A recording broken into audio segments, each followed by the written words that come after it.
నమో గురుభ్యః. మనము మన దక్షిణామూర్తి స్తోత్రాన్ని, దానికి సురేశ్వర్ల వారిచ్చిన మానసోల్లాసాన్ని చూస్తూ వస్తూ ఉన్నాము. ఇంతవరకు 8 శ్లోకాలు మన శంకర్ల వారిచ్చిన శ్లోకాలు. వాటికి ఒక 250 పైగా మన సురేశ్వర్ల వారిచ్చిన కారికలు చూస్తూ వచ్చాము. అయితే మనం ఎక్కడ ఏమి విచారణ చేస్తూ ఉన్నాము అంటే, అజ్జా అని ఒకటున్నది. ఇది మనకు ఒక అజ్జా అనున్నది. ఈ అజ్జా ఇంతకేమి అంటే మాయా. 2 దానితో పాటే కూడి ఉన్నవి ఉన్నాయి. అజ్జహ, అజ్జహ అని వేరుగా ఉన్నట్టుగా ఉంటాయి ఈ మాయ వల్లే. కానీ ఆ 2 కలిపి ఒకటే ఏకహ. ఆ ఏకహ అయి ఉన్న అజహ ఏదున్నదో, అది దాన్ని అదే వేరుగా చూసుకోవడం వల్ల, వెంటనే మూడోది ఈ అజా అన్న మాయ ఏర్పడవలసి వచ్చింది. ఇంతవరకైతే తెలుస్తున్నది. ఏకహ ఒకటి ఉన్నది అని తెలుస్తున్నది. కానీ ఏకా గూడా ఒకటి ఉన్నది. ఏకహ ఇంకొకటి ఉన్నది అంటే, ఇప్పుడు వీటన్నింటిని సమన్వయం నేను ఎట్లా చేసుకోవాలి బతికుండగానే? పోయిన తర్వాత చేయలేను. మళ్ళీ ఇంకో కుండ తెచ్చుకుంటాను జన్మ. అని ఆలోచించుకుంటూ వెళ్ళాం మనము. ఈ అజా గురించి తెలుసుకోవాలి మనము. ఎక్కడ పడితే అక్కడుంటుంది. ఈ మనసని ఒకటుంటుంది విషయం. ఈ మనసుని నిర్విషయం జేయాలి ఫస్ట్. మనసు దాన్ని అజా అని పిలిస్తే దానికసలు లేదది. అజ్జా అంటే దానికి జన్మ లేదంటే కలగనే కలగలేదది. కలగలేదు కలలాగా. నిజంగా ఉన్న పదార్థాల కలలో. అట్లనే ఈ మనసు గూడా నిజంగా లేదది మాయ. కానీ ఉన్నట్టుగా అనిపించేది మాయా ప్రపంచమంతా చూపిస్తూ ఉంటుంది నాకు. జాగ్రత్తలో, స్వప్నంలో. ఈ మనసుని నిర్విషయం చేయమని చెప్తారు మధ్య మధ్యలో మన వాళ్ళు, మన గురువులు. అటువంటప్పుడే నీకు జీవన్ముక్తి కలుగుతుంది. నువ్వు ఒకవేళ జీవించి ఉండగానే ముక్తి పొందలేదనుకో, ఈ అజ్జాని మాయం చేయలేదనుకో, నువ్వు ఈ మాయను మాయం చేయలేదనుకో బతికుండగానే, అట్లానే పోయావనుకో, ఆ కుండ పగిలితే నువ్వు కుండను వదిలిపెట్టి పోయావనుకో, మళ్ళీ జన్మ తెచ్చుకుంటావు కుండ. జీవించి ఉండగానే ముక్తి పొంది తీరవలసిందే అని చెప్పారు. దానికి మార్గమేమి? ఈ మనసు అన్న మాయ, అజా, ఏకా ఏదున్నదో దాన్ని నిర్విషయం చెయ్యి నువ్వు అని చెప్తే, ఎట్లా చెయ్యాలి దీన్ని ఈ రకంగా? అది మన ప్రాబ్లమ్. ఎట్లా చెయ్యాలి అంటే, మనసుని నిర్విషయం చెయ్యడం గురించి చాలా స్పెసిఫిక్‌గా మనకు మన ఉపనిషత్తు చెప్తూ ఉన్నది అని చూసుకున్నాము. మన అమృత బిందు ఉపనిషత్తు స్పెసిఫిక్‌గా ఇదేదున్నదో దీన్ని మాయం చేయడము, మనసుని మాయం మనస్సు దగ్గరే మొదలుపెట్టింది. మొదటి మంత్రంలోనే మనహ అని మొదలుపెట్టిందది. ఆ ఉపనిషత్తు కేవలం మనసు మీద ఫోకస్ చేసి, దాన్నెట్లా మాయం జేయాలని చెప్తూ వచ్చింది పాపం. ఇదే మొత్తం ఫోకల్ పాయింట్‌గా ఈ మనసే మనుషులని బంధిస్తుంది. ఆ మనసే మనుషుల్ని వదిలేస్తుంది. ఎప్పుడు మనసు మాయమైతే మనమేంటో మనకు తెలుస్తుంది. మనసు ఉన్నంత వరకు ఏదో ఉన్నది అన్న భ్రాంతితో అదే కట్టేస్తుంది. కాబట్టి దాన్ని నిర్విషయం చెయ్యాలి అని ఇక్కడ కనపడగానే దక్షిణామూర్తిలో నిర్విషయం జేసుకో అనగానే, అదిగో అమృత బిందు మనకి నిర్విషయం ఎట్లా చేయాలని చెప్తున్నదని ఇదంతా చూసుకుంటూ వచ్చాం మనం జాగ్రత్తగా. నిర్విషయం చెయ్యాలి. నిర్విషయం జెయ్యాలి. విషయాలు బంధిస్తాయి. నిర్విషయం చేసి తీరాలి. నిర్విషయం జేయాలి. నిర్విషయం జెయి. నిరస్త విషయం జెయి. అంటే చేస్తా. నువ్వు చెప్పినట్టు చేస్తా కానీ చూపించు ఎట్లా చెయ్యాలో అని మనం అడిగాం. అది పాపం 2, 3 మంత్రాలు. నిర్విషయం జెయి, నిర్విషయం జెయి అది మొత్తం మనసును నిర్విషయం చేస్తానులే గానీ, చెప్పెట్లా చెయ్యాలో అంటే ఇంక గూచోమని. ఏముంది చాలా సులువు. చాలా ఈజీ. ధ్యానం జెయి. ధ్యానం ఎట్లా చేస్తావు? తదేకంగా ఆలోచించు, విచారణ చెయ్యి. అప్పుడు తెలుస్తుంది నీకు బ్రహ్మము. తెలుస్తుందా అండి బ్రహ్మం వెంటనే? ఆ! తెలుస్తుంది. ఎందుకు తెలీదు? నువ్వు ఎప్పుడైతే నా భావాన్ని భావన జేశావో, అనుభవాన్ని భావన జేశావో అని రకరకాలుగా తిరిగేసి మరలేసి ధ్యానం చెయ్యి, చింతనం చెయ్యి, భావనం చెయ్యి అని చెప్పింది ఇంతకి. అప్పుడు నీకు నీ స్థితి తెలుస్తుంది అని. ఇంతకీ చెప్తే చెప్తావులే నువ్వు బానే జెప్తావు.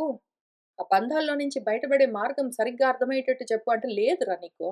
లేదు నీకు బంధము లేదు, ముక్తి లేదు. నువ్వు సాధకుడివి గాదు. నువ్వు నిన్ను సాధించుకునేది లేదు. నీకసలు ఉత్పత్తి లేదు, నీకసలు మరణము లేదు అని చెప్పింది. ఇంతే. ఇది ఏషా పరమార్థత అన్నది ఫినిష్ చేసింది సిద్ధాంతం. పరమార్థం బానే జెప్పావు గానీ మాకర్థం కావట్లేదు గదా! మళ్ళీ చెప్పు అంటే, ఇంక రకరకాలుగా ఎక్స్‌ప్లెయిన్ చేస్తూ వచ్చింది. అది చెప్పి చెప్పి ఏమనిందంటే, శబ్దాక్షరం పరం బ్రహ్మ అని ఒకటున్నది శబ్ద బ్రహ్మము. దాన్ని నువ్వు అర్థం జేసుకో. ఇంక బయట పడొచ్చు అని జెప్పింది. ఆహా! కష్టంగుంది. ఇంకేమైనా జెప్పు అంటే, మధించురా నువ్వు మధించు. ధ్యానంతో, భావనతో, చింతనతో మధించు. నీ మనస్సును అదేదో ఉన్నదో అది మలినమై ఉంటుంది. మలినమై ఉన్న మనస్సును నువ్వు నిర్మాలిన్యం చెయ్యి. అమలం చెయ్యి. పాలలాగా తయారు చెయ్యి స్వచ్ఛంగా. దాన్ని చిలుకు. జ్ఞానం గలుగుతుంది. దాన్నే బెట్టుకుని మళ్ళీ అగ్నిమథనం చెయ్యి. విజ్ఞానం గలుగుతుంది. దాన్ని బెట్టుకుని దేంతో, ఏ మనసుతో ఈ జ్ఞాన విజ్ఞానాలు సాధించావో, ఈ ఆలోచనలన్నీ ఎక్కడ చేస్తున్నావో, అక్కడే కలిగిన ఆ ఆత్మజ్ఞానం ఆ మనస్సుని కాల్చేస్తుంది. ఆ విధంగా మనస్సు నశిస్తుంది. మనస్సు నశిస్తే నువ్వే వాసుదేవమని నువ్వు తెలుసుకుంటావు. అర్థమయ్యిందా? అని పాపం మన ఉపనిషత్తు చాలా సుదీర్ఘంగా నేర్పించి పంపించింది. ఈ క్లాస్ పాస్ అయ్యాం మనము. మళ్ళీ వచ్చి ఇక్కడ కూర్చున్నాము. అర్థమయిందా? చేయగలిగామా? చూద్దాము. మళ్ళీ ప్రయత్నం చేద్దాము ఇంక అక్కడి నుంచి. ఇక్కడ అజ అని ఒకటున్నది. దాన్ని ఆ మాయను, ఆ మనసుని మాయం చెయ్యి, నిర్విషయం చెయ్యి అంటే ఎట్లా అని అమృత బిందులో చూసాము. కొంచెం తెలుసుకున్నాము. మళ్ళీ వచ్చి ఇక్కడ కూర్చుంటాము. మళ్ళీ ఇక్కడి నుంచి తెలుసుకుంటూ వెళ్తాము. ఎందుకంటే మొత్తం మన శాస్త్రాలన్నీ ఇంటర్ కనెక్టెడ్. ఒకదాంతో ఒకదాంతో ఒకటి కనెక్ట్ అయ్యి ఉంటాయి. ఏదో ఒక్కటి చదువుకుంటే మనకి అటువంటి అల్ప జ్ఞానంతో అఖండమైన విజ్ఞానం కలగడం కష్టం. పైగా ఏకస్మిన్నేవ కృత్స్నవత్తు పట్టుకుని ఉంటే దాని పేరు తామసికమైన జ్ఞానం అని చెప్పారు గురువుగారు. ఏదైనా ఒక్కటి ఇది తప్ప వేరేది లేదని పట్టుకొని కూర్చున్నావంటే మిగిలిన వాటిని పట్టించుకోవట్లేదంటే అహైతుకంగా, అల్పంగా నువ్వు తెలుసుకుంటూ ఉన్నావు అంటే అది తామసికం అని చెప్పారు. మనకట్లాంటి తామసికం ఎందుకుంటుంది? మనకు రాజసికం గూడా లేదు. మనము సాత్వికంగా మొత్తం అన్నీ కలుపుకొని చూసుకుంటూ వస్తాం కాబట్టి, ఎక్కడ ఏది ఉన్నా సరే తెలుసుకుంటూ, మనసులో నింపుకుంటూ వెళ్తాం. ఎందుకు అంటే, ఆ జ్ఞానం లోపల నిండింది అంటే, ఆ జ్ఞానమే విజ్ఞానంగా, ఆత్మజ్ఞానంగా మారి ఆ మనసుని దహించాలి. అంతవరకు తీసుకొని వెళ్ళాలి. కాబట్టి, ఎంతో కొంత మార్గం తెలిసింది గాబట్టి అమృత బిందు వల్ల, మళ్ళీ ఇక్కడికొచ్చి కూర్చున్నాము. సరే అర్థమైంది మనకి అజ అని నిజంగా ఉందంటే లేదది మాయ. దాన్ని మనము లేకుండా మాయం చెయ్యాలి. ఎట్లా అని మళ్ళీ ప్రయత్నం చేద్దాము.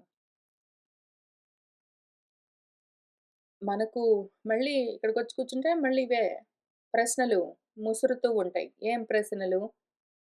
కథం ఎట్లానండి గురువుగారు అమృత బిందు ఉపనిషత్తులో గురువులు మనకు ఋషులు నేర్పించి పంపించారు. కానీ ఇంకా పూర్తిగా క్లారిటీ రాలేదు.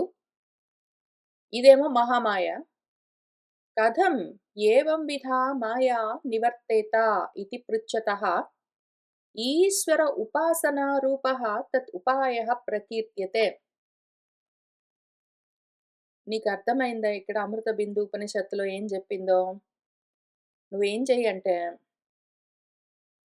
ఉన్నదంతా ఒక్కటే అన్న భావన పాలలాగా స్వచ్ఛంగా ఉంటుంది. భేద బుద్ధి మలినమై ఉంటుంది గానీ, ఉన్నదంతా ఒక్కటే, అన్నింట్లో ఉన్నది ఒక్కటే గదా! అన్న ఆలోచన స్వచ్ఛమై ఉంటుంది. ఆ విధంగా పాలలాగా స్వచ్ఛంగా ఉన్న ఆ జ్ఞానాన్ని తీసుకొనొచ్చి మనసులో నింపి, దాన్ని చిలికితే విజ్ఞానం కలుగుతుంది. దాన్ని రుద్దితే జ్ఞానజ్యోతి బయటబడి ఆ కర్రనే కాల్చేసినట్టు ఈ మనసుని దహించి వేస్తుంది అంటే బాగుంది. థియరీ చాలా బాగుంది. నువ్వు సిద్ధాంతం బాగా జెప్పావు. కానీ వాసుదేవము నేను అని తెలియట్లేదు. దాన్నట్లా డైరెక్ట్‌గా పట్టుకోవడం రావట్లేదు. అమృత బిందు ఉపనిషత్తు డైరెక్ట్‌గా చెప్పింది. ఇట్లా పట్టుకో అని చెప్పింది. చాలా సులువు ఇట్లా పట్టుకో అనింది. రావట్లేదు నాకు. తత్ అస్మి అహం వాసుదేవః అని చెప్తే తత్ బ్రహ్మ అహం ఇతి స్మృతం అని చెప్తే తెలియట్లేదు. తెలియట్లేదు గాబట్టి ఇంక కొంచెం కిందికి దిగొచ్చి చెప్పవలసొస్తుంది. ఏవం విధ ఈ విధంగా ఉన్న ఈ మాయ కథం ఏ విధంగా నివర్తేత తొలగిపోతుంది అని ఎవడైనా పృచ్ఛతః అడుగుతూ ఉన్నవాడు ఉంటే, ఇంతా వింటే గూడా 8 పద్యాలు ఇక్కడ విని 250 పద్యాలు కారికలు పైగా ఇక్కడ చదువుకుని అమృత బిందుకెళ్ళొచ్చి, భాగవతానికెళ్ళొచ్చి, భగవద్గీతలకెళ్ళొచ్చి, మళ్ళీ ఇక్కడ కూర్చుంటే మళ్ళీ ఇదే అనుమానం మాయ ఎట్లా తొలగుతుంది? మాయ ఎట్లా తొలగుతుందంటే, మాయ నిజంగా లేదని తెలుసుకుంటే లేనిది లేకుండా పోతుందిరా అని చెప్తారు. హై లెవెల్‌లో చెప్తారు. ఏదో పోస్ట్ డాక్టరల్ లెవెల్స్‌లో చెప్పినట్టు. ఆహా! దాన్ని అక్కడి నుంచి పట్టుకొని అంత మాత్రానికి దాన్ని అన్వయం చేసుకోవడం వస్తే బానే ఉంటుంది. అట్లా రాని వాళ్ళ కోసము మళ్ళీ వాళ్ళు అదే ప్రశ్న అడిగితే, మాయనెట్లా మాయం చేస్తారండి అని అడిగితే, సరే నీకు అర్థం కావట్లేదు కదా! ఇంక కొంచెం తక్కువ రకంగా చెప్తాం పట్టు. ఈశ్వర ఉపాసన రూపంగా పట్టుకో దాన్ని. ఇది దానికి ఉపాయము అని ప్రకీర్తితే చెప్పబడుతుంది. ఈశ్వర ఉపాసన. ఉపాసన అంటే మళ్ళీ కర్మోపాసనలేవున్నాయో అవి గాదు మనకు. అటువంటి ఉపాసన గాదిక్కడ. మనం చేస్తున్నది జ్ఞానయజ్ఞము. మనసుని మాయం జేసుకోవడానికి ట్రై చేస్తూ ఉన్నప్పుడు, మనసు మాయమైందంటే బ్రహ్మాండాలు, లోకాలన్నీ పోతాయి. మామూలుగా కర్మోపాసనల్లో చెప్పిన ఉపాసనల్ని ఒకవేళ చేస్తే ఏవో లోకాలు వస్తాయి. ఇక్కడ లోకాలు లేవు, ఇంకేమీ లేవు అన్నీ పోతాయి. ఈ ఉపాసన జేస్తే. కాబట్టి ఇక్కడ చెప్తున్న ఉపాసనేమి ఉపసమీపే ఆసనం. దాని దగ్గరికెళ్లి కూర్చో. అదొక్కటే ఉపాయము అని చెప్తూ ఉన్నారు. దేని దగ్గరికి వెళ్లి ఎట్లా కూర్చోవాలి? ఆత్మ దగ్గరికెళ్లి కూర్చోరా నువ్వు? నాకు తెలీదు. అంత మాత్రం వస్తే నీ దగ్గరకొచ్చేందుకు అడుగుతాను మధ్యలో. ఆత్మ దగ్గరికెళ్లి కూర్చోగలిగితే నీ దగ్గరకొచ్చేందుకు కూర్చుంటాను నేను. గురువుగారు చెప్పండని. రావట్లేదు. ఇంకో మాట చెప్పు నువ్వు గురువుగారు అని అడిగితే, సరే ఇప్పుడు ఒకవేళ మ్యాథమెటిక్స్‌లో ప్రాబ్లమ్ డైరెక్ట్‌గా సాల్వ్ అవ్వకపోతే ఎక్స్ పెట్టుకో అంటారు గదా! ఎక్స్ అని పెట్టుకొని ఎక్స్ ఫ్యాక్టర్ తోటి నువ్వు దాన్ని ఈక్వేషన్ అంతా సాల్వ్ చెయ్యి అని చెప్తారు గదా! అట్లా ఆ ఈశ్వరుడు నువ్వేరా అని జెప్పా నేను. ఇన్ని వందల పద్యాల్లో ఆ ఈశ్వరుడు నువ్వేరా అంటే నీకు అర్థం కావట్లేదు కాబట్టి, ఈశ్వరుడిని ఎక్స్ అనుకో ఇప్పుడు ఫస్ట్. ఓకే. దాన్ని ఈ ఈశ్వరుడిని ఏంటి అని చెప్తాను విను.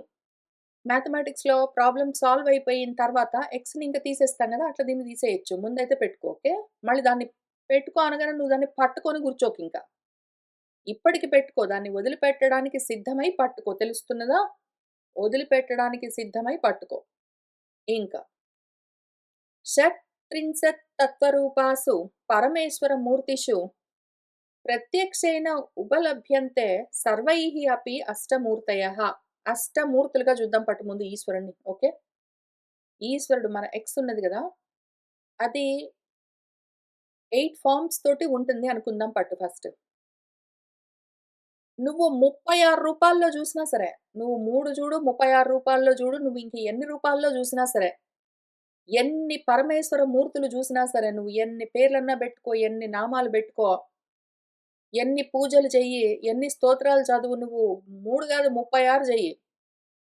ఎన్ని చేసినా సరే ప్రత్యక్షంగా యాక్చువల్‌గా మనకు తెలిసేవి ఏవి ఉన్నాయంటే 8 రూపాల్లో ఉంటుంది. ఆ ఈశ్వర తత్వము నువ్వు 36 రకాలుగా చెప్పినా సరే, మొత్తం అన్నీ కలిపి యాక్చువల్‌గా క్లోజప్‌లో చూస్తే, ఆ ఈశ్వర తత్వము సాకారంగా నీకు తెలియాలి అంటే, ముందు సగుణంగానే చేద్దాం పట్టు. నీకు నిర్గుణంగా నువ్వు భగవద్గీతలో గుణాలన్నింటిని చూపించి, వాటిని వేరు వేరుగా ఎక్స్‌ప్లెయిన్ చేసి, కొన్ని వారాలుగా ఆ గుణాల్ని ఎట్లా నువ్వు దాటాలి అని మొత్తం నేర్పించినా గూడా చేసుకోవడం చేత కావట్లేదు గదా! ఇంకా గుణాల్లోనే ఉన్నావు గదా! సరే అయితే పర్వాలేదు. No problem. ఇప్పటికైతే సగుణంగానే, సాకారంగానే చూద్దాం. ఓకే. సాకారాలు నీకు ఆకారాలు కనిపిస్తున్నాయి గదా! నువ్వింకా గుణాల్లోనే ఉన్నావు దాటట్లేదు. నీకింకా ఆకారాలు కనిపిస్తున్నాయి. కాబట్టి సాకారంగా, సగుణంగానే ముందైతే చూద్దాం పట్టు. తర్వాత తీసేయాలి. ఓకే. మాయం చేస్తే ఇవన్నీ మాయమైపోతాయి. ఇంక ఈశ్వరం లేదు, తత్వం లేదు, అష్టమూర్తులు లేవు, ఆకారాలు లేవు, గుణాలు లేవు. ఎక్స్ సాల్వ్ అయిపోయిందంటే ఇంక ఎక్స్‌తో సహా అన్నీ మాయమైపోతాయి. సొల్యూషన్ వచ్చిన తర్వాత ఎక్స్ ఉండదింకా. ఎక్స్ ఉండదు, వై ఉండదు, జీ ఉండదు కదా! అవి పోతాయని తెలిసే ముందైతే ఈ ప్రాబ్లము సాల్వ్ చేసుకోవడానికి పట్టుకుందాము. 3 ఉండొచ్చు, 36 ఉండొచ్చు. నువ్వు ఎన్నైనా అనుకో. కానీ టెక్నికల్లీ నీకు తెలుస్తూ ఉన్నవి ఒక 8 ఉంటాయి. అష్టమూర్తులుంటాయి. ప్రత్యక్షంగా కదా! ఎక్కడున్నాయి? అష్టమూర్తులని ఎక్కడ చెప్పారు మనకు? చాలా చోట్ల చెప్పారు. మనకు ముఖ్యంగా జ్ఞాన మార్గంలో ఇక్కడ కూర్చొని విచారణ చేస్తూ ఉన్న మనకు భగవద్గీత ప్రధానమైన ప్రమాణం గాబట్టి, ఆ శాస్త్ర ప్రమాణాన్ని ముందు చూసుకుందాము. అష్టమూర్తులుగా నేనే ఉంటాను అని ఎక్కడ? ఈ వాసుదేవము. ఏదైతే తత్ అహం నేను వాసుదేవః అస్మి అని చెప్పిందేదున్నదో, అదేమి చెప్పింది? నాదే అపరా ప్రకృతి 8 రూపాలుగా అష్టధా ఉంటుంది పో అని చెప్పింది గదా! కాబట్టి నాది అయి ఉన్న ఈ సాకారమైన మూర్తులను ఒకసారి చూద్దాము అక్కడి నుంచి. 7వ అధ్యాయంలో మనం భగవద్గీతలో మన వాసుదేవుల వారు ఆయన అక్కడ ఉండి వాసుదేవము చేస్తూ ఉన్న ఉపదేశమేమి? భూమిః ఆపః అనలః వాయుః ఖం మనః బుద్ధిః అహంకారः ఇతి ఇయం మే ప్రకృతిః అష్టధా భిన్న అని జెప్పారు. 8 ఉన్నాయి. ఏవి? భూమి 1, ఆపస్ నీళ్ళు, అనలం అగ్ని 3, వాయువు గాలి 4, ఖం ఆకాశం 5 పంచభూతాలు. అయ్యాక మనస్సు ఈ పంచభూతాలు బయట బ్రహ్మాండంలో ఉండొచ్చు. ఇక్కడ దేహంలో గూడా అవే ఉన్నాయి. దేహంతో సహా మొత్తం అంతా గూడా నా మూర్తి. నేను గాదు. నా మూర్తి. పైగా 6, బుద్ధి 7, అహంకారం 8. ఈ బయట స్థూల దేహంలో ఉండేవి ఆకాశం, గాలి, నీరు, నిప్పు, భూమి. అంతే గదా! అన్నం తింటాం భూమి. నీళ్లు తాగుతాము నీళ్లు. అగ్ని లోపల ఆల్రెడీ ఉంటుంది జఠరాగ్ని. ఆ తర్వాత గాలి లోపలికి బయటికి వస్తూ పోతూ ఉంటుంది. ఆ తర్వాత ఖాళీ ఆకాశం. కాబట్టి స్థూల దేహము భూమిః ఆపః అనలః వాయుః ఖంతో తయారైంది. ఆ లోపల సూక్ష్మ దేహము అంతఃకరణం అని పిలుస్తాము. ఆ అంతఃకరణం మళ్ళీ 4 విధాలుగా ఉంటుంది అని చెప్తారు. మనసు, బుద్ధి, అహంకారం, చిత్తం అని జెప్తారు. ఇక్కడ మనసు, బుద్ధి, అహంకారం జెప్పారు. చిత్తం చెప్పలేదు. ఎందుకు?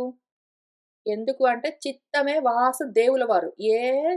వాసుదేవుల వారు అంటే ఏ చిత్తం ఉన్నదో ఆ చిత్తమే చెప్తున్నది.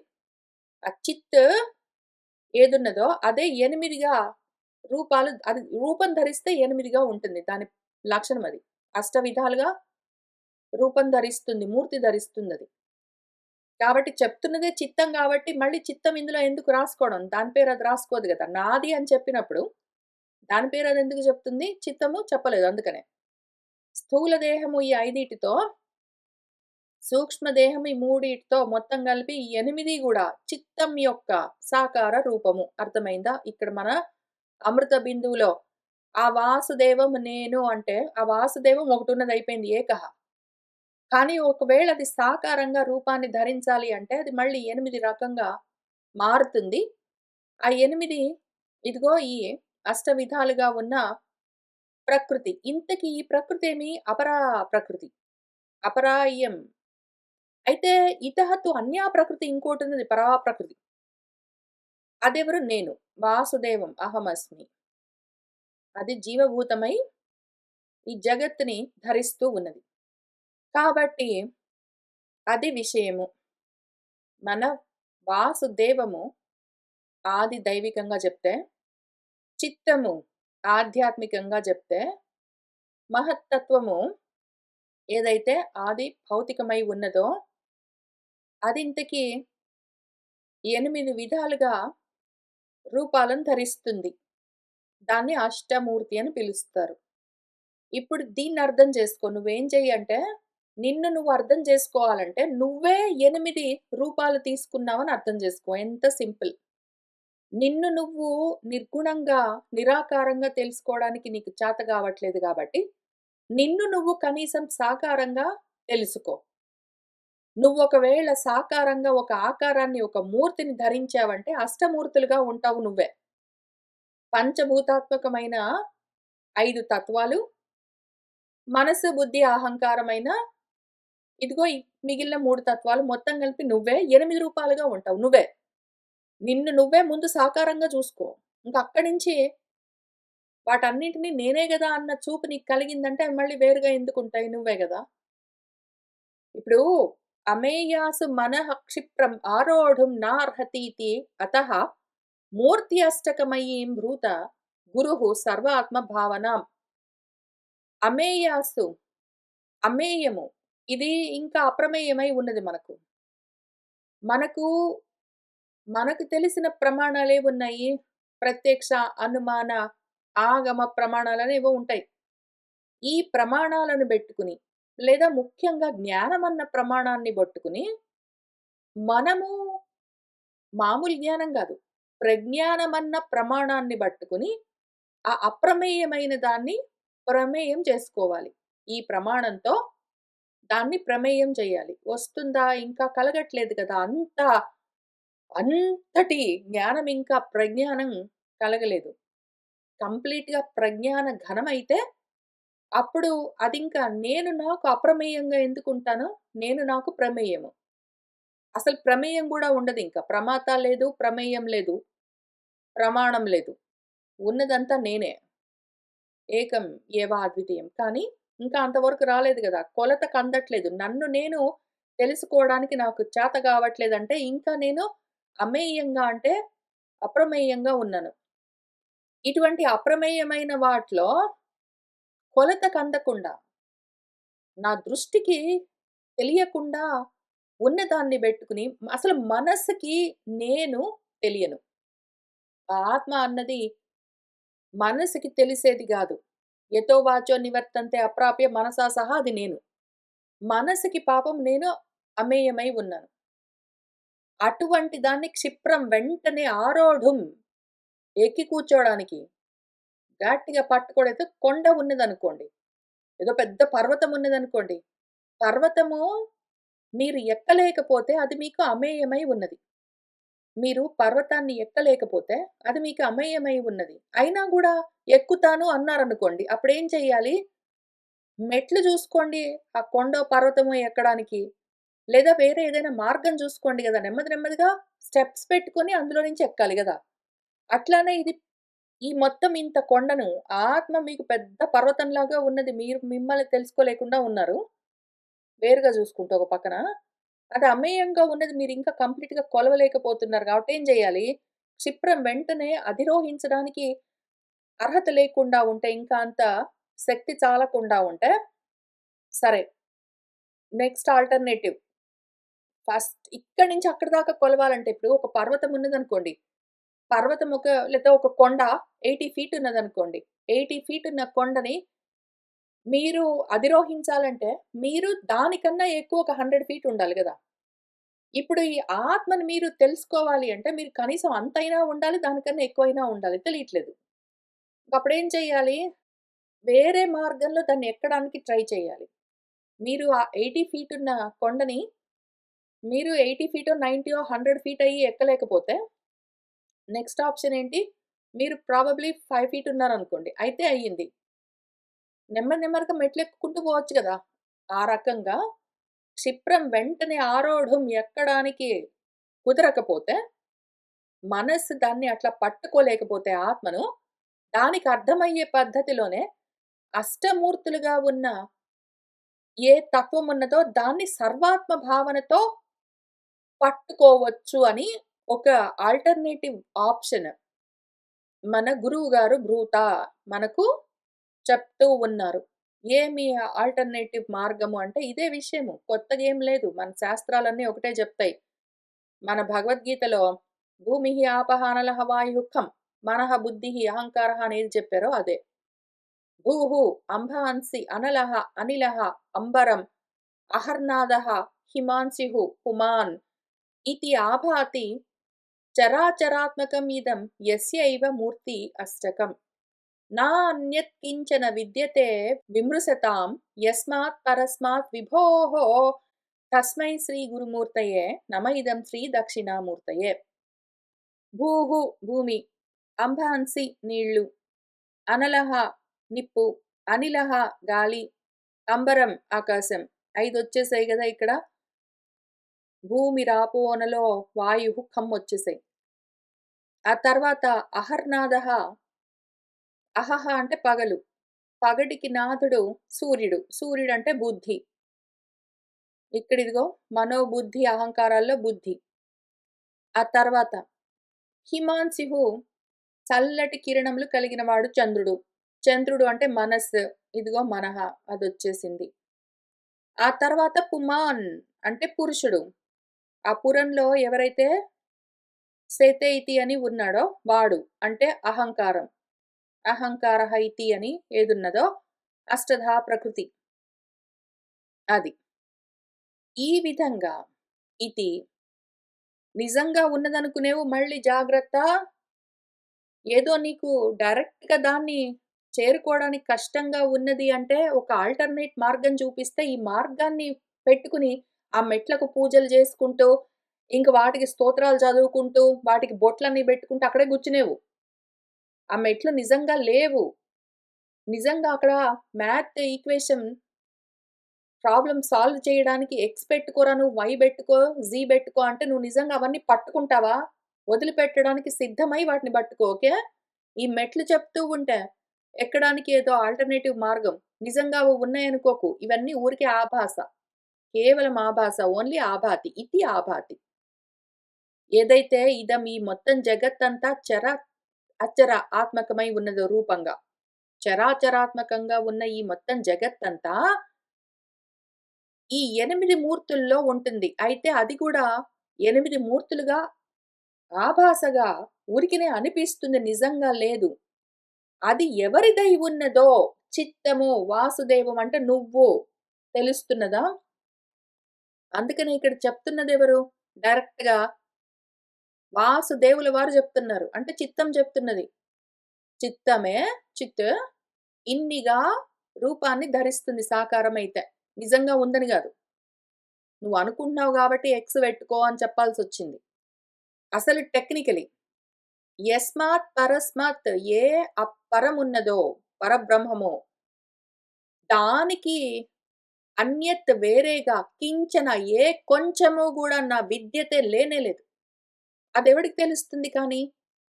ఎవరైతే విమృశతాం ఎవరైతే విమర్శ చేస్తూ ఉన్నారో, ఆత్మ విమర్శ చేస్తూ ఉన్నారో, ఎవరైతే విచారణ చేస్తూ ఉన్నారో, అటువంటి వాళ్ళకి తెలుస్తూ ఉంటుంది. ఏ విభువు ఉన్నదో దాని యొక్క విభూతులివి. ఈ విషయం మళ్ళీ క్లియర్‌గా అర్థం కావడం కోసము విభూతి యోగం అని బెట్టి మళ్ళీ ఇదే వాసుదేవుల వారు నా విభూతులు చూసుకో అని చెప్తూ వచ్చారు, చూపిస్తూ వచ్చారు. ఈ విభూతులన్నీ ఎవరివై ఉన్నాయో ఆ విభుడి యొక్క విభూతులు ఇవన్నీ రూపాలు. అవి ఎన్నైనా ఉండొచ్చు. ముఖ్యంగా 8 అనుకో. అసలు టెక్నికలీ వేరుగా ఉన్నాయా? లేదు. ఈ విభూతులన్నీ గూడా ఆ విభుడి యొక్క సాకార రూపాలుగా కనిపిస్తూ ఉన్న ఆభాసలు. ఈ విషయం ఎవరైతే తెలుసుకుంటాడో వాడు ఈ తెలుసుకుంటూ ఉన్న సమయంలో ఎదురుగా ఎవరినైనా గురువుని పెట్టుకొని గురువుగారు రాసిచ్చారు, గురువుగారు నేర్పించారు, గురువుగారు చూపించారు అని నేర్చుకుంటాడు. ఈ గురువుగారు ఇంతకీ ఆది భౌతికము. ఆ గురువుగారు చూపించే దక్షిణామూర్తి ఏదున్నదో మళ్ళీ ఇదే మూర్తి. మూర్తి అష్టకం మొత్తం అంతా కలిపితే దక్షిణామూర్తి. ఆది దైవికంగా ఊరికనే చూపిస్తున్నారు ఎక్స్ ఫ్యాక్టర్. కానీ ఎప్పుడైతే ఈ గురువు దగ్గర నుంచి తెలుసుకున్న ఈ జ్ఞానంతో ఆ దక్షిణామూర్తి అంటే కేవలం సాకారంగా కనిపిస్తూ ఉన్న తత్వము అది అష్టమూర్తులుగా ఉన్నది. కానీ ఈ విధంగా అష్టమూర్తులుగా ఉండి చరాచరాత్మకమైన జగత్తుగా భాసిస్తున్నదంతా గూడా నేను అని తెలుసుకుంటే ఇంకేమీ లేదక్కడ. అష్టమూర్తులుగా కనిపిస్తున్నంత వరకేమి మళ్ళీ ఆది భౌతికము. ఏదో జగత్తు. అయితే దానికి కారణమైన విభువు ఎవరు అన్నప్పుడు మళ్ళీ ఆది దైవికంగా ఉంటుంది. ఆది దైవికం లేదు, ఆది భౌతికం లేదు. అన్నీ కేవలం ఆభాస. ఉన్నదేమి నేను. నేనే చిత్తము. నేనే వాసుదేవము. నేను అహం వాసుదేవః అస్మి. అది ఇంతకి తత్ పదార్థం. అదే మత్ పదార్థం. అదే సత్. అదే చిత్. చిత్ అన్న, సత్ అన్న, మత్ అన్న, తత్ అన్న ఈ 4 పదాలతో ఆ ఆత్మను చెప్తూ ఉంటారు. విమర్శిస్తూ ఉన్న వాళ్ళకి తెలుస్తుంది. తెలియకపోతే వాసుదేవము లేదా చిత్తము, పరబ్రహ్మము అని ఏంటో పేర్లన్నీ బెట్టి చూపించవలసి వస్తుంది. కానీ విషయం ఏంటది నువ్వు ఇంతకి అహమస్మి అని తెలుసుకో. తత్ అహమస్మి. తత్ అహమస్మి అని నీకు డైరెక్ట్‌గా తెలియకపోతే వాసుదేవం అని బెట్టుకో. వాసుదేవం నేను అని నీకు అర్థం గాకపోతే పోనీ అష్టమూర్తులను బెట్టుకో. ఏదో ఒకటి బెట్టుకొని దాన్ని తెలుసుకోవడానికి ప్రయత్నం చెయ్యి అని చెప్తూ ఉన్నారు.